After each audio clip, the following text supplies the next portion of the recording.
Bonjour Jérémy et bonjour à ses invités, sans oublier nos auditeurs préférés. Alors, je dois vous avouer une chose, c'est pas facile d'enregistrer ma chronique et de ne pas être en direct avec vous. Parce que c'est pas la peine de vous le cacher. Je me démasque, je ne suis pas en direct au studio en ce moment. Et je dois aussi vous confier autre chose. Les chroniques que je faisais pendant tout le confinement, elles étaient bien pratiques pour moi parce que je n'avais pas grand-chose à préparer. Je m'inspirais directement des mots du jour et des activités proposées par Bernard Monteau. Alors c'est vrai que je rajoutais un petit commentaire quand même, mais c'était quand même très confortable.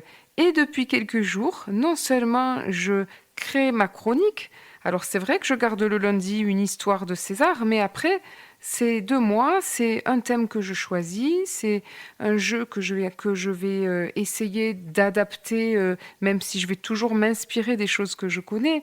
Et je vais aussi partager mes activités de solidarité. Enfin, ça sera beaucoup plus tourné vers Myriam, qu'est-ce qu'elle a envie de vous dire et qu'est-ce qu'elle a envie de vous partager.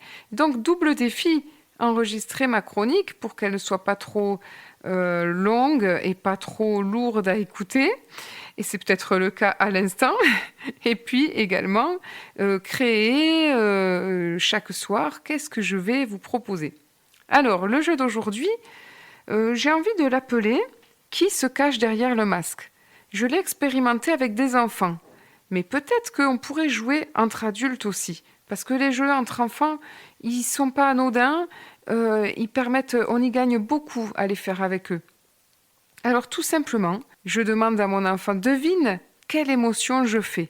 Alors on va sourire, mais vraiment sourire. Un coup on va être fâché, mais vraiment fâché. Un coup, je vais exprimer la peur. Un coup je vais exprimer la tristesse. Et l'enfant qui est face à vous va devoir deviner. Si elle a trouvé, eh bien vous pouvez lui dire, lever la main pour lui dire qu'elle a gagné, hein.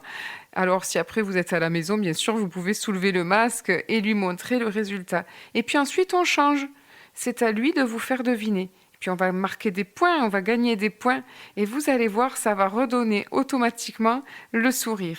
Et puis, qui sait, à force de s'exercer à ce jeu de devinette, eh bien, peut-être qu'on va devenir des experts et des fins limiers à détecter l'émotion de la personne qui est en face de nous, puisqu'on n'a plus d'indices extérieurs pour le voir.